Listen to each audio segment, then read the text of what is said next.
Hello, good day mga boss. Chair ulit ng DIY ko Rips.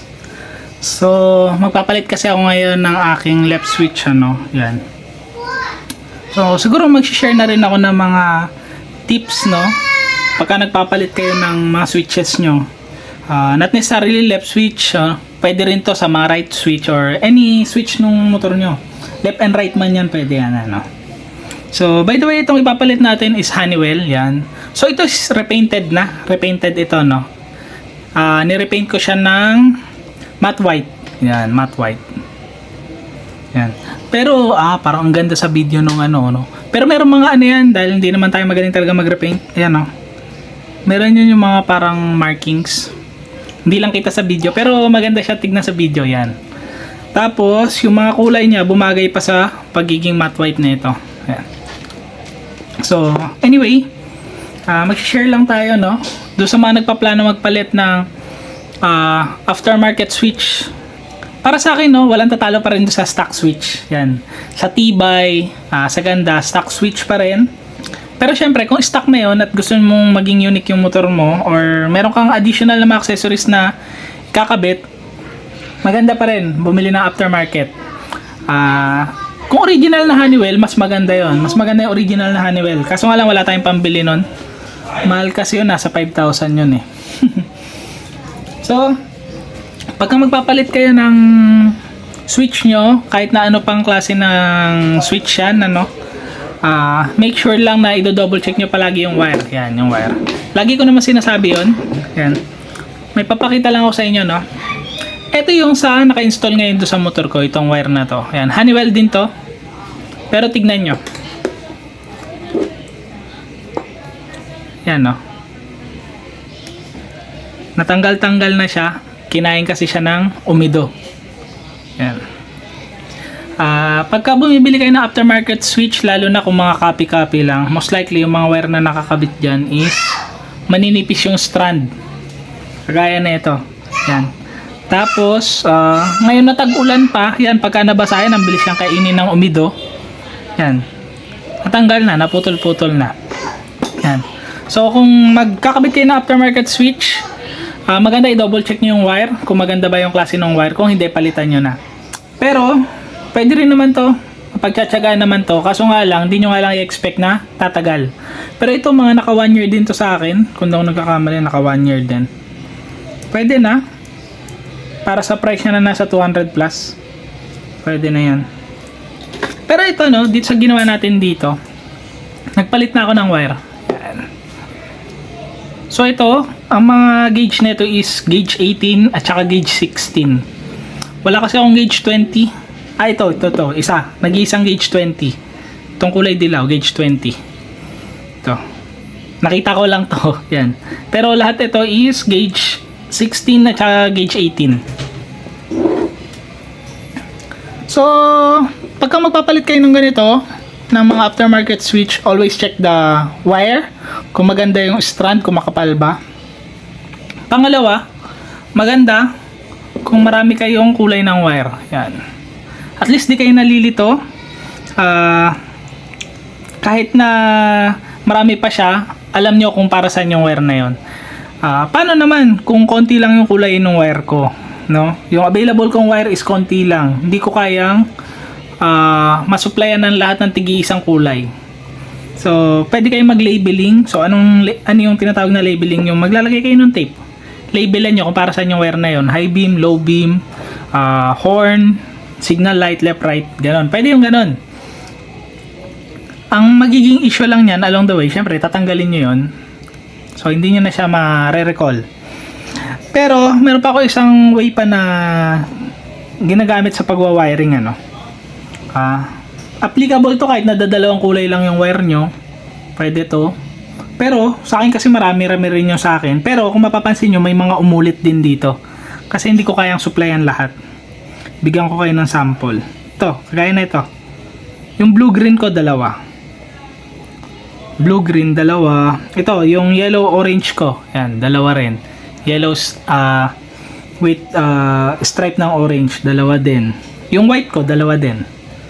Yan. So, ako rin, hindi ko rin naman siya kayang supplyan lahat. Dahil hindi naman talaga tayo motor shop na nagwa-wiring. So, for personal use lang yung mga wire natin. So, hindi tayo makabili ng napakarami talaga. So, anong kailangan nyo gawin pagka magwa-wiring kayo at kulang yung color ng wire nyo? Always separate yung positive sa negative. So, halimbawa, dalawa lang yung wire nyo. Isang red, isang black. So, isang red, isang black. Meron tayo, for example na dito sa high beam. Meron tayong supply niyan, tapos meron tayong high beam. Yan. So, ang gagamitin nyo doon is red. Kung positive siya, red. Positive, red. Tapos, itong pass light natin, kung mag-install kayo niyan, positive din yan. So, gamitin nyo rin red. Itong start-stop natin, ito kasi ginawa ko itong start-stop. Yan. Yung kill switch natin, yung signal light natin, itong horn, yung mga yan is negative. So, lahat yan, gagamitan ko ng itim na wire. So, bakit ganun Just in case na magkapalit-palit yung mga wire na yon, walang issue. Kasi identify mo kung alin yung positive, kung alin yung negative. No? Unlike dun sa halimbawa, gumamit ka sa high beam mo ng pula. Sa horn mo na negative, naggamit ka rin ng pula. So, halimbawa magkapalit-palit yung mga yan, magkakaproblema yung wiring mo, baka masunog pa. Pero, dun sa ganong way, yung isa-separate mo yung kulay nung positive at saka negative, malaki na yung magiging safety nung motor mo dun. Halimbawa, ito positive. Ito positive. Napagbaliktad mo yung wire, nung kinabit mo na siya dun sa socket, magkakaroon ba ng issue? Medyo maglolo ko, kasi eto, pagka ginanito mo to, mag-high beam ka, pero anong nangyayari? Para ka nagpa-pass light. Parang ganun yung mangyayari. Ito naman, parang high beam naman yung mangyayari, parang ganun. Maglolo ko lang siya in a sense na ganun, pero hindi masusunog yung wiring mo. Kasi positive to positive naman yon. Pero kung halimbawa ito, ang busina kasi ng Yamaha is negative, napagbaliktad mo siya dito sa high beam mo, yun, baka magka-problema ka. Yung mga ganun so simpleng way lang yon na i-separate mo yung kulay ng positive sa negative, pero magiging safety yung motor mo doon. Tapos ito pa, sa akin kasi medyo marami yung wire ko. Ito ang ginawa ko, itong pula for example, supply nung high beam. Yung isang orange, yellow/orange is low. Yung isa namang yellow/orange is high. So, kung mapapansin nyo, eto kahit na mapagbaliktad ko to do sa socket, hindi naman siya magkaka-issue. No? So, hindi siya masusunog. So, ako, meron ako mga ganong tinatandaan Tapos, ito, for example, ito yung supply para sa signal light. Tapos, ang left and right ko is itong dalawang white na to. Yan. Yan. So ito, kahit na mapagbaliktad ko tong dalawang to sa paglagay sa socket, wala namang magiging problema sa wiring, hindi naman masusunog. Magkakabaliktad nga lang. Pagka nag-left ka, ang iilaw is yung right na ilaw mo. Mga ganun So mga ganun, mga simple tips lang. Malaki yung maitutulong doon sa pagwa-wiring nyo. Tapos ito pa, madalas pagka naglalagay ng snake skin, tinatanggal na nila yung kasamang cover mismo na itong wire, Sa akin kasi binabalik ko 'yon. To, yung ganito, pagka bumili kayo ng aftermarket switch, merong kasamang ganito yan, nakalagay diyan. Ayan. Ang ginagawa ng iba, tinatanggal na 'to, tapos nilalagyan ng snake skin or itong wire cover. Sa akin kasi ngayon, ang ginagawa ko, nandiyan pa rin yan sa loob. Tapos, saka ako papatungan na itong snake skin. Yan. Pagka may ganun kasi, may additional protection yung pinaka-wiring mo. Just in case lang na merong sumabit-sabit dyan, sumusugat-sugat. So, maputol niya man itong snake skin, meron pang ganito na naka-cover. At the same time, protection din to sa ulan-ulan, Yan. Kahit na papano, napoproteksyonan yung insulator ng wire nyo. Tapos, kung mag-install kayo nung aftermarket switch sa NMAX, NMAX, Aerox, yan. Kailangan niya ng relay, yan. So, pagka NMAX yung motor nyo, nagpa-install kayo nung ganitong klase ng switch, na hindi gumamit ng relay, most likely magloloko yung motor nyo. So, watch out yun, no? Lalo na pagka pumupunta lang kayo sa shop, di naman kayo gumagawa. Gagamit dapat ng relay. Yan. So, ang gagawin ko, i-assemble ko na muna to, tapos papakita ko sa inyo yung final product mamaya. Di bale, ito na yung switch natin, no? Tapos na siya. Yan, may wire cover, may relay. So, sa NMAX, kailangan ng relay. Lalo na kung aftermarket switch. Tapos, ito, may dalawang socket. Yan. Yan. Tapos, nasabi ko na rin ito sa mga previous vlog ko patungkol sa mga aftermarket switch. Ang magandang gamitin na socket dito is itong part na to. Hindi ito. Yan. Bakit? Kasi ito, di ba, pababa ito doon sa loob ng motor.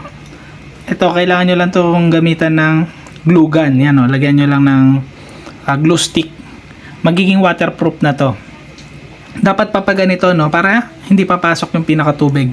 Kasi kung etong part na to yung ginamit nyo dito, halimbawa ito yung nakalagay dito, no? Yan. So, ito, lalagyan nyo to ng glue stick. Pero, ang mangyayari, dito papasok naman yung tubig. So, parang ganito siya. Yan, no? So, kung mapapansin nyo, kung papaganito yan, yung tubig, dudulas lang pababa. Hindi siya papasok. Pero kung ito yung ginamit nyo, no? So, parang papaganito yan. Kahit na ito, lagyan nyo to ng glue stick, dito naman papasok yung tubig. Yan. So, maganda, itong male yung gamitin nyo, itong male. Itong female, ito naman yung dun to sa other part nung socket. Yan. So, wag nyong gagamitin to dito sa switch. Ito dapat, itong male lang gamitin nyo. Para kahit na papano, waterproof siya, lagyan nyo lang to ng glue stick, gamitan nyo ng glue gun. Yan. Kasi ito, pagka ito ang ginamit nyo na nandito, yan o. Dito, malalagyan nyo ng glue stick. Papasok naman dito sa gilid yung pinakatubig. Yan o. Dito, yan, pasok. Yan. So, kung gusto nyo mapanood yung patungkol sa wiring color codes ng Honeywell, yan, meron akong mga video nyan. Tapos, kung magpapalit kayo ng aftermarket switch, ano yung mga kailangan nyo i-consider, meron rin akong video nun. So, ito, no, pinakita ko lang kasi nag-upgrade ako ulit ng aking left switch. Yan, ito na yung left switch ko ngayon, kulay puti. Yan, no, ang ganda talaga sa video. Flat white yung kulay niyan, matte white. Yan. So, tapusin na natin tong video na to, no? Ingat kayong lahat, ride safe. God bless.